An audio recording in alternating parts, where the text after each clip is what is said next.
Good morning, everyone. I want to welcome all of you to Washington, D.C. I understand this is something that you do on an annual basis, but you do take this event to different places around the world, right? As mentioned,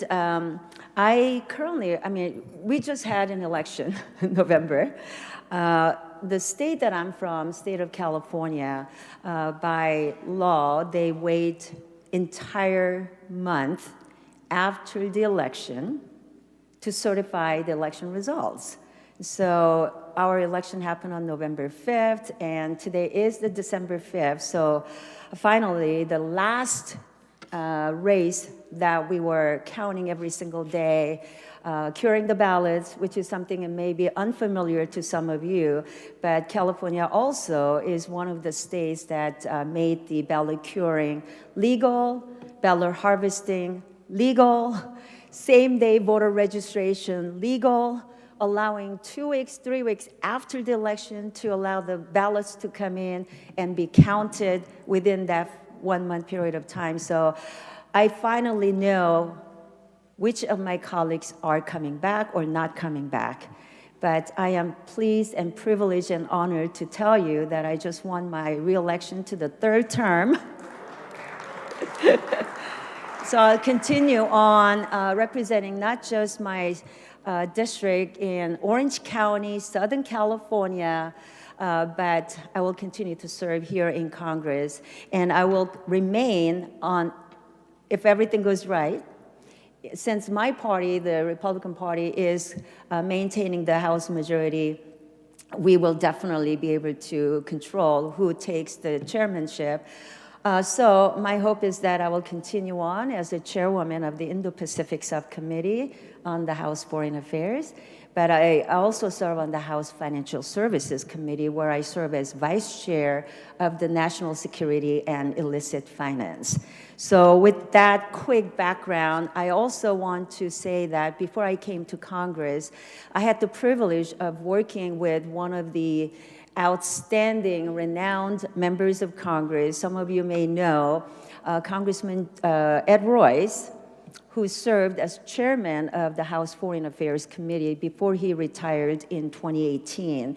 So I worked for him as Director of Asian Affairs for 21 years of his 26 years before I left to serve in the California State Assembly. And then I came here to take over the same district that he left. And I felt that it's such an honor to have his blessing, and I continue to work with him as he remains active in this field. So with that, I wanted to really go into some of the remarks that I wanted to share with all of you, and time permitting, I'll take a question or two before I depart. I truly believe the interaction between the members of Congress here in the U.S. as well as those parliamentarians from around the world. And today, I understand there are about 63 countries plus 200 some parliamentarians represented in this year's particular countries.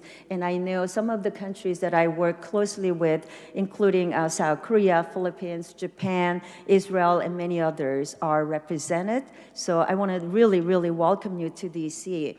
The engagements that we have with our counterparts in other countries, and especially in their respective parliaments and National Assembly or Japanese Diet, wherever you are, it's called a little differently, but it allows us to have a robust exchange of ideas and strengthen our country's relationships and advance our shared priorities. So to that end, I'm really happy to tell you that during the times that I worked on the Hill as a liaison, doing the interparliamentary exchange groups, I found it very, very encouraging and helpful to do those with the U.S.-Japan Interparliamentary Exchange Group, U.S.-South Korea Interparliamentary Exchange Groups, and all of these have really, really helped us to have an effective and strong engagement. So as a chair of the Indo-Pacific Subcommittee and continuing on the full committee, I will try to make it even more stronger under the new leadership, whoever becomes the new chair. As you know, Chairman McCall has done a great job, but whenever a new chair comes, there is a different priority. So we'll see how that turns out. Steering committee has yet to meet to select the next Foreign Affairs Committee chair. So in those interparliamentary exchange groups that I mentioned, I've had the pleasure of leading and participating in many substantive discussions, and especially with those exchanges, I do, travel there, and then it's a reciprocating programs. And I think you will find that very effective and supportive. So I look forward to doing more of those in the coming year in the new 119th Congress. And whenever you are in Washington, D.C., I welcome you to knock on my door anytime. And I believe I've done that this way with some of you that are here already. There are initiatives like the interparliamentary exchange groups and many others that we have an opportunity to talk to one another. Those are invaluable initiatives that, especially as we see these unprecedented developments that we see with our adversaries forming unholy alliance. And I'm talking about the unholy alliance being built between China, Russia, Iran, and North Korea. And in recent months, as you know, Kim Jong-un has not only provided weapons to Russia to continue its attack and fight with Ukraine, but it has actually sold North Korean troops to Russia, and he's getting paid. So, I don't think it's a wrong statement for me to say that he's lining his own pocketbook to pursue his nuclear agenda. And Russia has been aiding Houthi terrorists, and Putin and Xi, they have pledged a new era of partnership. So our adversaries who oppose democratic values, disregard human rights, and stop at nothing to maintain their authoritarian hold, they thrive they will thrive if we don't have an effective collective deterrence. The Indo-Pacific, as you know, is a priority theater. And this is according to the US Department of Defense, and I absolutely agree with that. The region's economic, geopolitical, and military significance makes it an essential arena for US-China competition.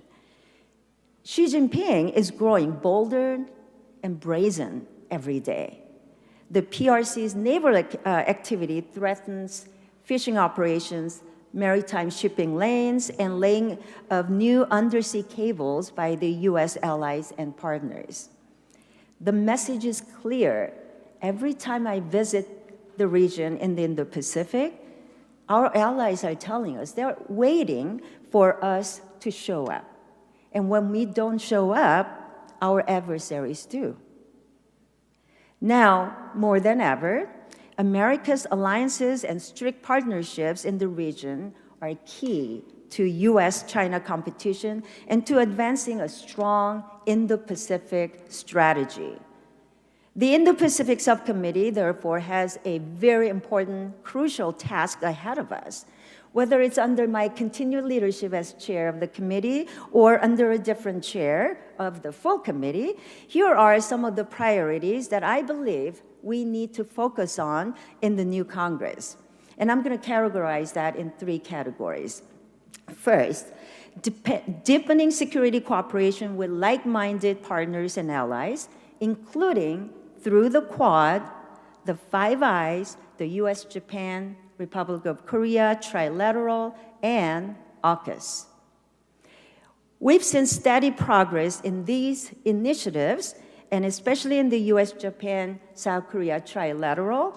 We must continue building them out in the new Congress.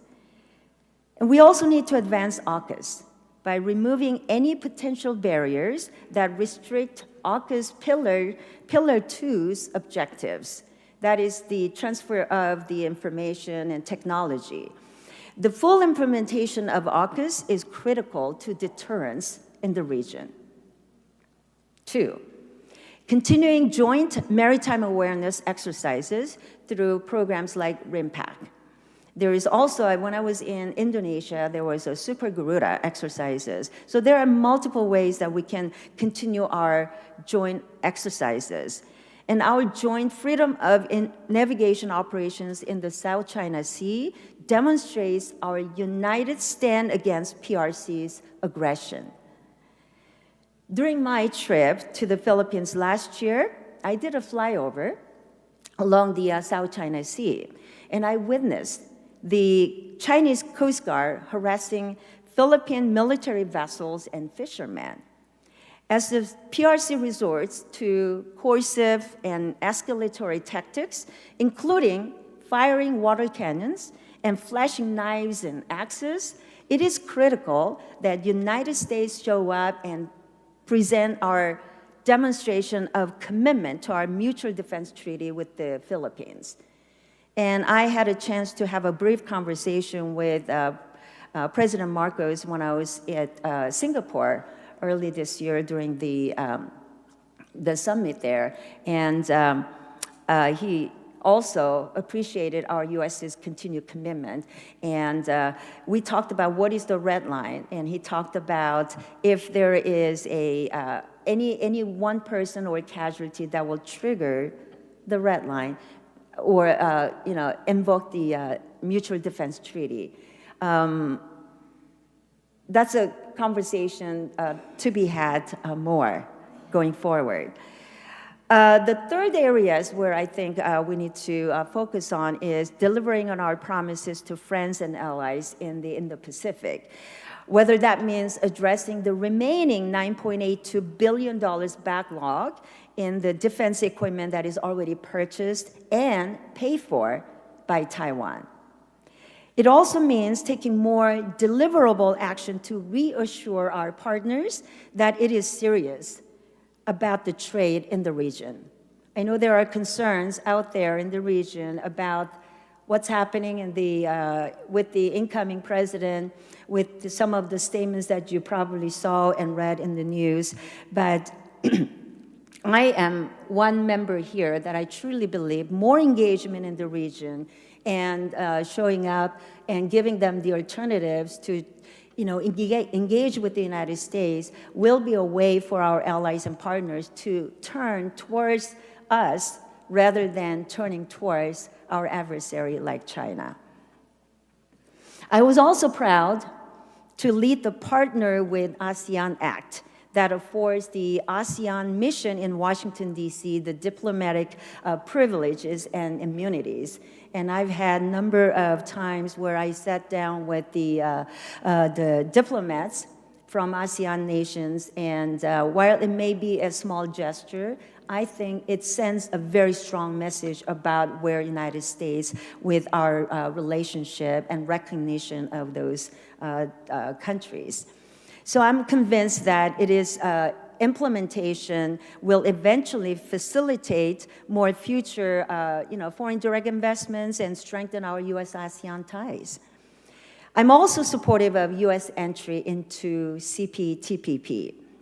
And I believe that the next administration should treat IPAF as a start to broader our free trade negotiations. I know during the first Trump administration, he pulled us out of TPP, and under this Biden administration, we started the IPAF. IPAF may not provide the market access, but it allowed the regions and the countries in the Indo-Pacific to be part of it, and they can participate using the framework. They can decide what they want to get out of IPAF and eventually build a stronger relationship, either by doing a bilateral or multilateral or trilateral trade relationships, and build that stronger relationship too. So I think it's a way for us to stay engaged instead of pulling us out of IPAF. Or I would strongly advise this administration to consider staying in and consider getting into CPTPP before China does. We also need to expand existing bilateral free trade agreements. For example, we should build on the success of the KOROS FTA and encourage our strong ties between the American and Korean businesses or with other countries where we already have bilateral free trade agreements.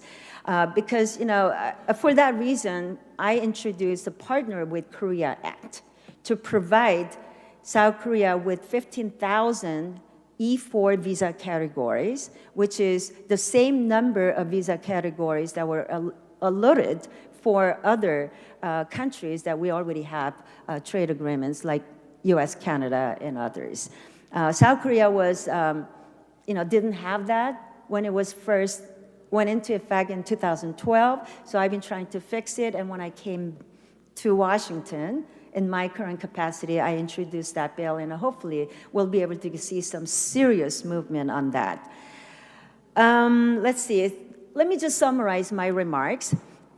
The United States' continued presence and programming in the region are crucial to our allies and partners, and also is essential to preserving a free and open Indo-Pacific. So I will continue to do my part on the House Foreign Affairs Committee, and as we head into the 119th Congress, I look forward to engaging with all of you in whatever ways that is possible, whether I travel to your country or you come back to Washington, D.C., as I mentioned in the beginning, my door is always open, so please knock on the door and we'll continue this engagement. So I want to wish you a successful the rest of the day with your meetings, and hopefully some of my colleagues will come back and share their thoughts as well. I don't know what the timing is, but I have like 15 minutes, so including my remarks. So if anybody has any question, I'll be happy to take maybe one or two questions. All right. Well, then thank you so much for having me, and let's continue this relationship. Thank you.